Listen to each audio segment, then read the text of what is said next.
Olá família, vamos para mais um Evangelho.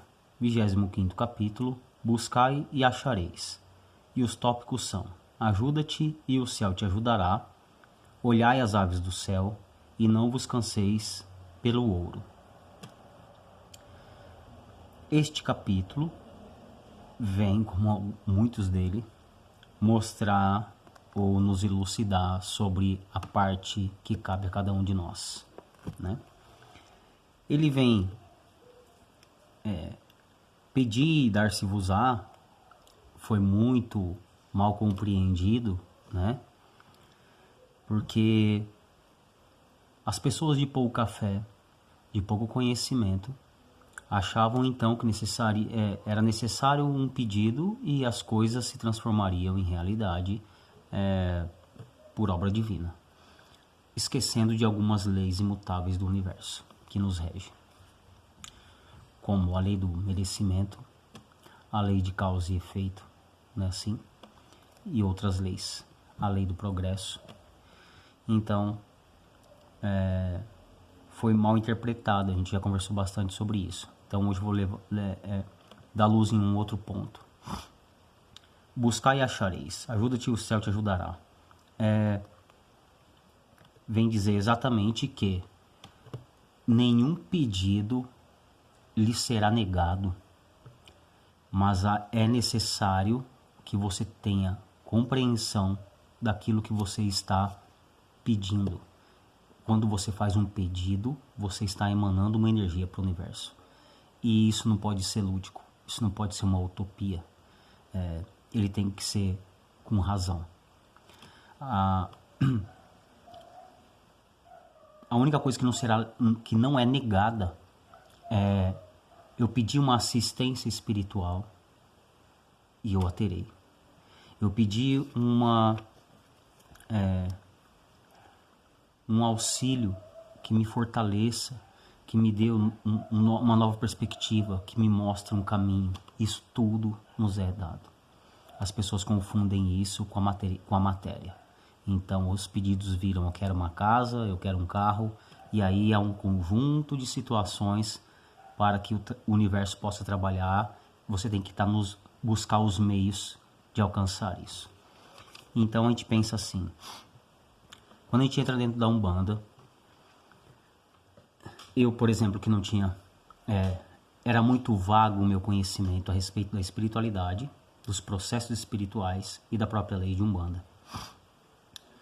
E quando eu fui convidado para ser um membro da casa Caberomaru, a gente foi sendo elucidado, direcionado, amparado em muitas aulas e muitas compreensões, e a gente muda. É um novo mundo que se abre diante de nós.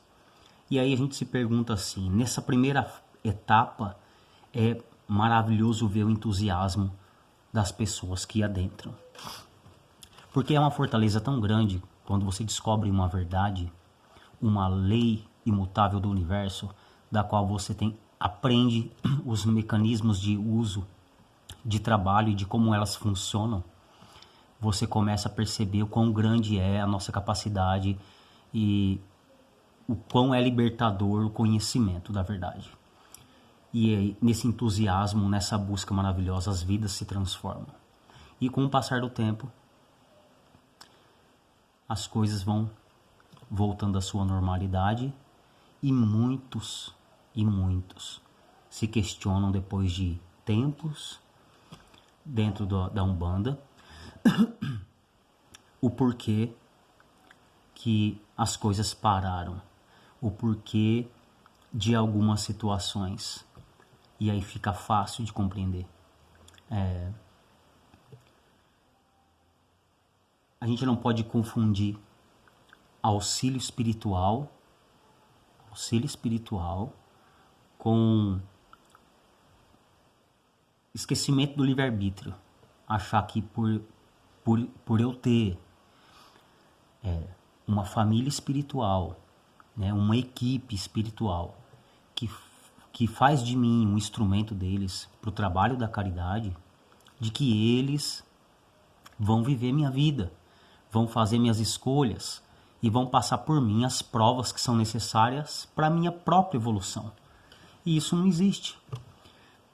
Por respeito às leis imutáveis, o livre-arbítrio, ele tem que ser respeitado. A espiritualidade nos dá uma base muito sólida de muitos conhecimentos, de muito direcionamento, a fim de que fique fácil para que o instrumento faça a parte dele e compreenda qual é a parte dele. E se a gente esquecer desse detalhinho tão importante, tão precioso que é a nossa parte, as coisas se estacionam ou até voltam a piorar. E aí levantam-se muitos questionamentos. Mas a espiritualidade não está vendo o que está acontecendo? E Deus não está vendo? E os orixás? Não é assim? Aí a pergunta tem que ser feita é: eu não estou vendo o que eu estou fazendo? Eu parei de me analisar. E aí segui o fluxo. Como ser ruim é muito simples, é muito fácil pagar o mal com o mal. É muito fácil esquecer do compromisso com o melhoramento moral, com o comprometimento da busca de estudo, né? Segue o baile.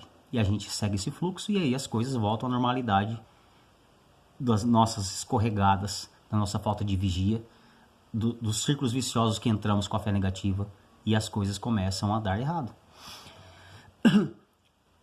Se a gente tem bastante instrução, direcionamentos da espiritualidade, e eu me encontro hoje numa situação que eu não sei porquê, estou passando por uma prova, por um momento difícil, e eu não entendo o que está acontecendo, sou um membro da casa, sou um filho da casa, sou um instrumento da espiritualidade, então é necessário que eu pare, pegue todo esse meu material e estude. E as respostas estarão lá com toda certeza. Estarão lá. Porque quem não merece, não recebe. Quem deve, paga, e quem merece, recebe. A lei da justiça divina. O que é do homem, o bicho não come, né? Vem para a mão dele. O que é teu vai vir para tua mão. Só que não é sentar e cruzar os braços e achar que por ser um instrumento da espiritualidade, não devo eu então me preocupar com a parte mais sagrada da minha evolução, que é me melhorar moralmente. E esse é um erro que muitos cometem. Acham que como eu não posso transferir mais a culpa diante do conhecimento que nós temos, que é esclarecedor, que muda a nossa perspectiva por completo, sabendo que eu não posso mais transferir as culpas dos meus problemas, das minhas aflições para outra pessoa, a não ser a mim, eu então transfiro a responsabilidade de melhoramento para o guia A, o guia B, o guia C, o orixá, Deus. Não é assim que as coisas funcionam. E aí as coisas acontecem exatamente para mostrar para a gente que, olha, você está esquecendo uma parte imprescindível para o seu melhoramento. É importantíssima para se tornar um bom instrumento, um bom médium. Melhoramento moral, disciplina, comprometimento com o estudo e reforma íntima. Indispensável para quem está no caminho de ser um instrumento da luz, de ser um trabalhador da luz, de ser um instrumento para caridade. Então, tudo, essa aqui é uma lei, né? Buscar e achareis tudo, seja bom ou seja ruim. Então é necessário que a gente saiba e tenha discernimento para guiar os nossos passos. Porque tudo que eu procuro, eu vou achar. Se eu procurar um atrito, um ataque com alguém, um problema com alguém, eu vou achar uma confusão. Se eu procurar usar mais a minha fé negativa, e esquecer da gratidão, esquecer de vigiar os meus pensamentos, esquecer de vigiar as minhas palavras, com toda certeza eu vou encontrar problemas causados por mim mesmo. Então, a gente entendendo que somos um espírito num processo de apuramento espiritual evolutivo na matéria, eu tenho capacidades sim grandiosas de criação de tudo o que eu quiser para minha vida. Então é necessário que eu esteja afinado a fim de que eu crie coisas boas para mim o tempo todo. E isso é reforma íntima, é melhoramento moral, é vigiar e orar, isso é fé positiva, isso é gratidão, isso é agradecer tudo. O processo que nós estamos passando foi combinado antes. Nós não fomos jogados ao acaso porque ele não existe. Eu não estou na família errada porque isso não existe. Eu não estou numa situação errada porque alguém me colocou. Eu estou aonde eu preciso estar ou aonde eu mesmo procurei estar. Eu procurei e eu achei. E a gente cria, a gente planta hoje. Como esse fruto não nasce hoje, a gente acha que o universo esqueceu. Ah, Deus esqueceu dessa plantação tão ruim que eu fiz e ela não deu frutos. Engana-se. Vigia e ocupe tuas mãos com o trabalho do bem. Essa é a única coisa que te livra das colheitas ruins que a gente procura, das coisas que a gente planta. É a mão ocupada para o trabalho do bem.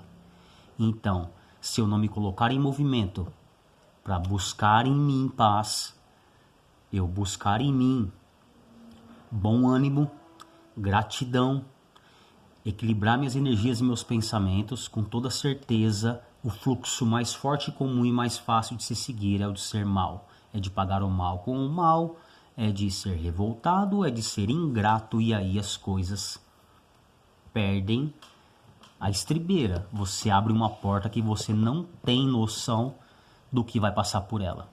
E isso é muito perigoso para um médium bandista. Para todos, né? Mas vamos falar assim, a gente encontra um instrumento da luz. Quem leu e quem não leu, leia, por favor. Aconteceu na Casa Espírita, que você vai compreender o que eu estou dizendo. Não é um oba-oba. Eu não tenho guarda na minha porta porque eu tenho Exu. Exu não guarda a porta. Né? As pessoas fazem uma confusão. É necessário que a gente busque esclarecimento e discernimento para que a gente compreenda o que é o processo espiritual. Qual é o trabalho? Como é que as coisas funcionam? Não é porque eu tenho um guia que 24 horas por dia ele vai estar à minha disposição. Nós estamos para servir e não para ser servido. Isso não significa que eu não vou ser auxiliado, isso não significa que eu não vou ser direcionado, mas isso significa que se eu estiver no processo do bem, eu terei companhia boa. Se eu estiver no processo do mal, eu terei companhias horríveis. Qual é a sua busca? Buscar e achareis. Então ninguém anda só. Ninguém anda só. Tudo é visto. Tudo é visto. E isso não significa que eu tomando um caminho errado, um guia vai incorporar em mim e vai me proibir de fazer um ataque ruim, de machucar alguém. Não, não vai. É livre-arbítrio, a gente faz as escolhas. Somos direcionados e convidados pela espiritualidade para fazer as melhores. E as melhores são: conheça a ti mesmo, melhore a ti mesmo, ocupe-se com a sua parte e deixe o outro viver a vida dele. Se ponha para o outro, para o próximo, como auxiliador, e não crítico, e não juiz. É simples assim. Auxilie sempre que possível. Auxilie seu próximo. Faça a semente da empatia germinar dentro do seu coração. Se coloque no lugar do outro e auxilie com amor. Então, buscar e achareis é muito simples. Faça a tua parte, com toda certeza as coisas darão muito bem. A gente faz a nossa parte, não é que a gente deixa de fazer. A gente só faz a parte errada, né? A gente faz o tempo todo, a gente faz a nossa parte. Só que essa minha parte pode estar sendo reclamar, pode estar sendo criticar a vida do outro, pode ser falar mal do outro, e pode ser ingrato e estar reclamando, e estar pensando e vibrando medo de coisas que não existem ainda, coisas que não aconteceram e que podem acontecer se eu continuar ativando minha fé negativa. Então eu faço, mas eu faço errado. É necessário que a gente saiba o que a gente está fazendo, que a gente vigie e preste atenção no que entra pelos nossos ouvidos quando sai de nossa própria boca. A gente vigiar. Peraí, não é esse o caminho. A gente tem instrução para isso. Para que a gente sempre consiga seguir esse fluxo de paz, de busca de melhoramento. Não significa que não teremos mais provas, tá? Não significa isso. Teremos sim todas as necessárias para o meu adiantamento espiritual e moral. Mas muito mais fácil, com muito mais força, com muito mais bom ânimo se eu estiver procurando ser um homem de bem. Buscando me conhecer, me vigiar, melhorar minhas ações, os meus pensamentos e vibrar gratidão, fé e muito amor. Este foi o capítulo de hoje. Muitíssimo obrigado pela oportunidade de estudo. Que Deus abençoe a todos e até a próxima aula.